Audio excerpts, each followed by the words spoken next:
Hello everyone, welcome to your tab. तो आज हम बात करने वाले हैं FCI AG3 अकाउंट्स पोस्ट में salary, job profile, duty timings और प्रमोशंस के बारे में। वीडियो में आगे बढ़ने से पहले अगर आप यूट्यूब चैनल पे नए हैं तो चैनल को सब्सक्राइब कर लीजिए, जिससे कि आगे की गवर्नमेंट जो भी नोटिफिकेशंस वगैरह आती हैं फॉर्म्स की या फिर जो भी अकाउंट्स रिलेटेड जो भी जॉब्स आएंगी वो मैं आपको अपडेट करता रहूँगा इसी चैनल पे। ठीक है। और जो भी कंसर्न PDF होती है वो हम टेलीग्राम चैनल पे अपलोड कर देते हैं, तो PDF को लेने के लिए आपको टेलीग्राम चैनल ज्वाइन करना पड़ेगा। ठीक है, चलिए आगे बढ़ते हैं वीडियो की तरफ। सबसे पहले बात करेंगे सैलरी की। तो FCI AG3 पोस्ट के लिए जो कंसर्न्ड चीज़ें हैं जो आपकी रिक्वायर्ड है उनको मैंने हाईलाइट कर रखा है। बाकी जो रिक्वायर्ड नहीं थी उसको मैंने हटा दिया है। ठीक है, उसको मैंने ब्लर कर रखा है। तो जब हम बात करते हैं सैलरी की AG3 पोस्ट के लिए, तो आपकी बेसिक काफ़ी ठीक ठाक है, अच्छी है। 28,200 आपकी बेसिक है और अलाउंसेस इसमें इंडस्ट्रियल अलाउंस लगते हैं, तो DA भी आपका अच्छा खासा है। तो 28,200 आपकी बेसिक हो गई, DA 12,000 के आसपास हो गया। हाउस रेंट अलाउंस जो होता है वो डिपेंड करता है आपके सिटी पे है, मतलब कि 9, 18, 27% होता है बेसिक का। ठीक है। जैसे जब मैं मिनिस्टर ऑफ यूथ अफेयर्स में काम कर रहा था तो मेरी पोस्टिंग थोड़ी आप समझ लो कि मुंबई में नहीं थी, मुंबई के बगल में एक छोटा सा गांव वगैरह पड़ता है, तो वहाँ थी। तो वहाँ पे जो रेट था वो था 9%, बट यहाँ पे जो रेट लगा है वो है 18%। अगर आप जैसे मेट्रो सिटीज़ में है तो रेट हो जाएगा 27%। तो ये 5,000 लिखा हुआ है 18% के हिसाब से। तो ये डिपेंड करेगा कि कहाँ पे आपकी पोस्टिंग है। ठीक है।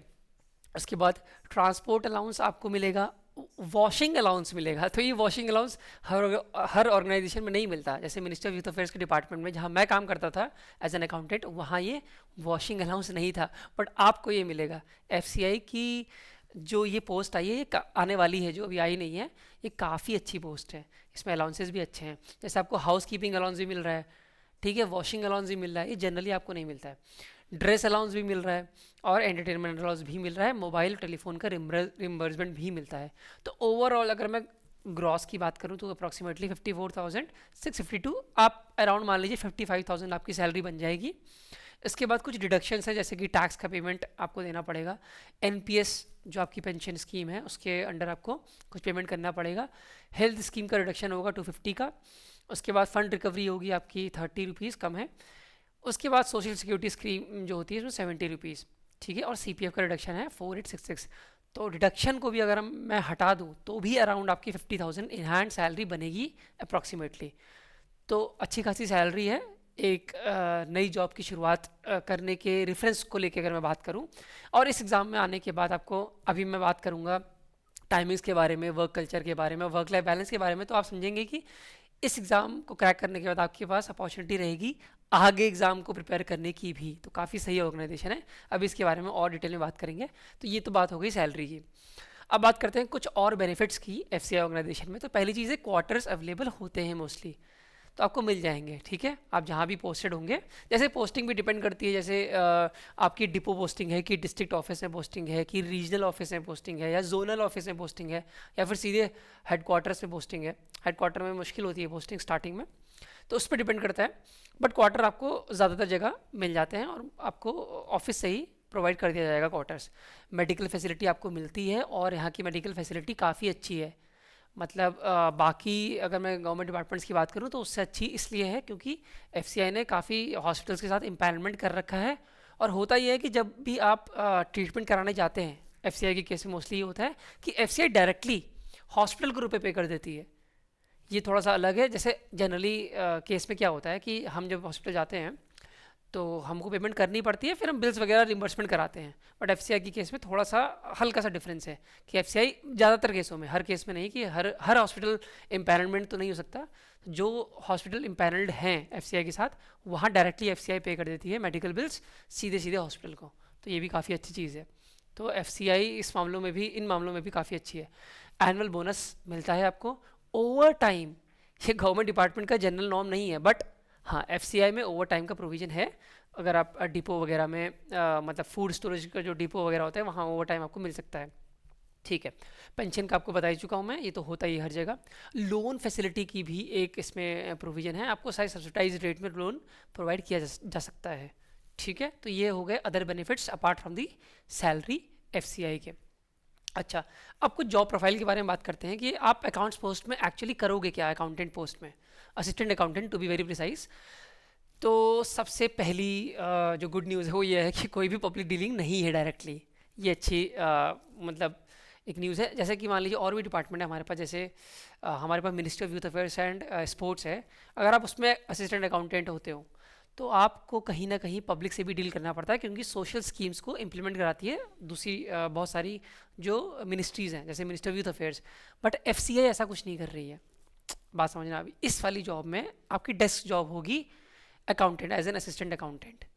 ठीक है, तो पब्लिक डीलिंग डायरेक्टली नहीं है, तो पॉलिटिकल इंटरवेंशन नहीं है उतना ज़्यादा। ठीक है, और ऐसा नहीं है ना कि आपकी कोई ऐसी ऑर्गेनाइजेशन है, आप कुछ ऐसी मिनिस्ट्री में काम कर रहे हो जहाँ आपको डिफरेंट डिफरेंट स्कीम को इम्प्लीमेंट कराना है। नहीं, जो एफसीआई से रिलेटेड है सिर्फ आपको उसी का ध्यान रखना है। तो आपकी मोस्टली डेस्क जॉब होगी, और उस डेस्क जॉब में आप करोगे क्या, मोस्टली जो हर अकाउंटेंट करता है हर जॉब में, जैसे कि बिल्स को मैनेज करना, रजिस्टर मेंटेन करना, जैसे कि असेट रजिस्टर होते हैं, लेजर के रजिस्टर्स होते हैं, उसे मेंटेन करोगे आप। और ऑनलाइन में भी हो सकता है टैली, जैसे मैं टैली में भी करता था अकाउंटिंग, और मैं रजिस्टर में भी करता था जब मैं पहले काम करता था गवर्नमेंट डिपार्टमेंट में।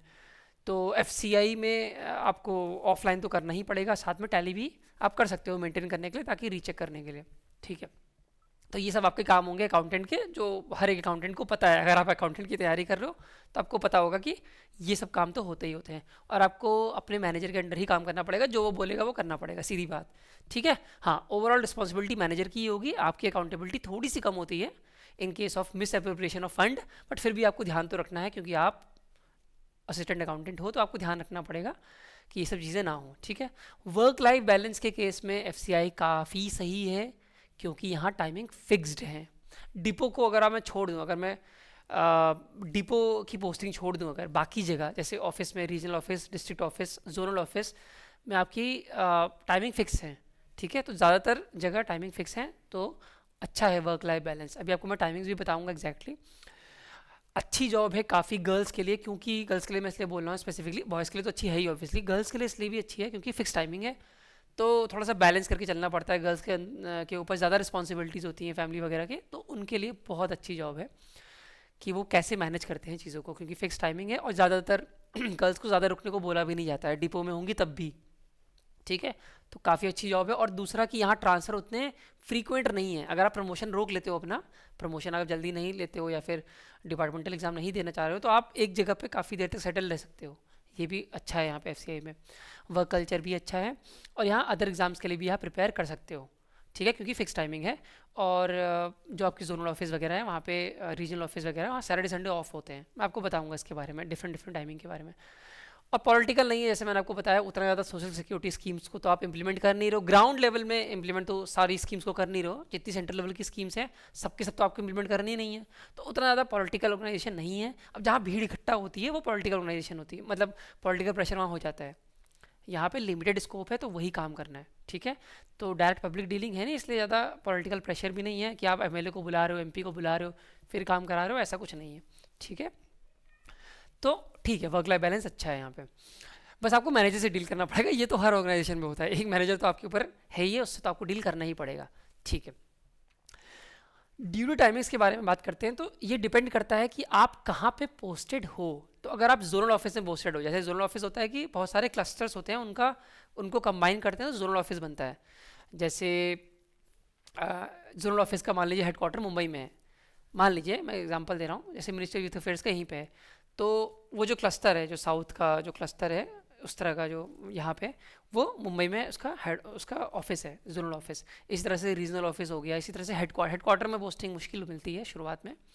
तो जोनल ऑफिस में अगर आप रीजनल ऑफिस में या हेडक्वार्टर में हैं, तो आपकी टाइमिंग 9:30 से 6:30 होगी।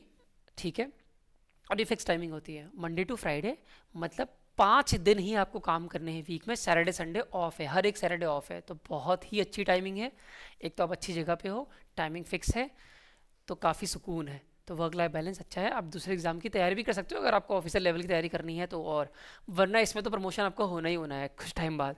ठीक है, और यहाँ भी डिपार्टमेंटल एग्जाम भी होते हैं, इसके बारे में भी हम बात करेंगे। ठीक है, तो ये आपकी टाइमिंग हो गई। अगर आप डिस्ट्रिक्ट ऑफिस में हो, डिस्ट्रिक्ट में भी ऑफिस होते हैं ना, क्योंकि ग्राउंड लेवल पे आपको जो फूड है वो पहुँचाना होता है, मतलब एफसीआई के ऑर्गेनाइजेशन को, तो अगर आप डिस्ट्रिक्ट ऑफिस में हो तो टाइमिंग थोड़ी सी डिफरेंट है, यहाँ पे टाइमिंग कम है आपके डिस्ट्रिक्ट ऑफिस में। अब आप कहोगे सर ऐसा क्यों है, यहाँ टाइमिंग कम और यहाँ टाइमिंग ज़्यादा क्यों है? ऐसा ही होता है, ऐसा ही होता है, इसलिए होता है क्योंकि जहाँ टाइमिंग कम आपको दिख रही है इसका मतलब आपको सैटरडे ऑफ नहीं मिलने वाले हैं।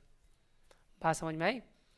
मतलब ये कि जहाँ टाइमिंग कम होती है, ऐसा ही होता है जैसे मान लीजिए आप किसी स्टेट गवर्नमेंट में भी हैं, अगर आप होंगे तो आपको पता होगा, वहाँ की टाइमिंग भी ऐसी होती है 10 से 5 या 10 से 5:30।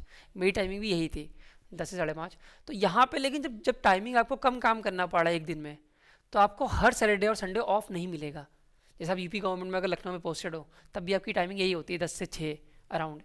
सब जगह इतनी है, 10 से 5:30 या 10 से 5 ऐसे होती है, थोड़ी थोड़ी डिफर होती है डिपेंडिंग अपॉन कि सैटरडे संडे ऑफ मिल रहा है कि नहीं मिल रहा है। सैटरडे संडे तो ऑफ मिलता ही है। तो यहाँ पे टाइमिंग 10 से 5:30 है, लेकिन आपको हर सैटरडे ऑफ नहीं मिलेगा, सिर्फ ऑल्टरनेट सैटरडे ऑफ मिलेंगे और हर संडे आपका ऑफ रहेगा। तो ऑल्टरनेट सैटरडे आपके ऑफ रहेंगे, ठीक है। फर्स्ट या थर्ड ऑफ रहते हैं जनरली, ठीक है। अगर आपकी पोस्टिंग फूड स्टोरेज डिपो में है या गोडाउन में है, तब भी टाइमिंग यही रहती है लिखने के लिए।